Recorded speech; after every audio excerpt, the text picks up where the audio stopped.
Hokkaydo haqida ikki og'iz aytib bermoqchi edim.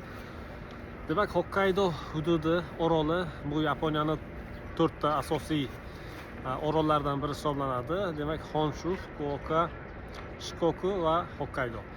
Hokkaydo bu 4 ta orollarning eng shimoliy qismida joylashgan hudud hisoblanadi.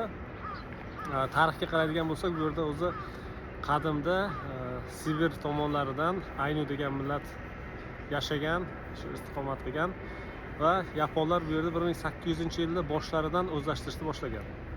Hozirda qarab hamma hududida yapon millati yashaydi.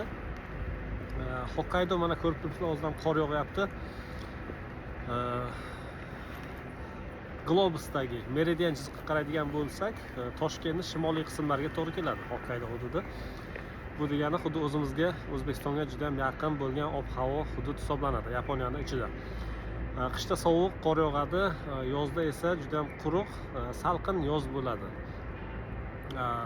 Demak, Yaponiyaning boshqa hududlarida yoz juda ham issiq bo'ladi, namgashlik juda ham yuqori bo'ladi. Bu hududlarda juda ham o'tkazish, yashash oson bo'ladi.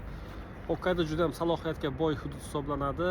Baliqchilik, chorvachilik, dehqonchilik rivojlangan, butun Yaponiyani sut bilan, go'sht bilan, o'sha sabzavotlar bilan ta'minlaydi. Hokkaydoda chet elliklar juda ham kam yashaydi. Ayni vaqtda o'zbekistonliklar ham hattoki bir 30 ta yoki 50 ta yashasa kerak bu katta hududda. Yil sayin Yaponiyaning aholisi bilasizlar kamayib boryapti va Hokkaydoda chet elliklarga qiziqish juda ham oshib boryapti, shu jumladan o'zbekistonliklarga, chunki o'zbekistonliklar Hokkaydoning ob-havosiga to'g'ri keladi. Janubiy Sharqiy Osiyo mamlakatlari sovuqda ishlolmaydi, yasholmaydi.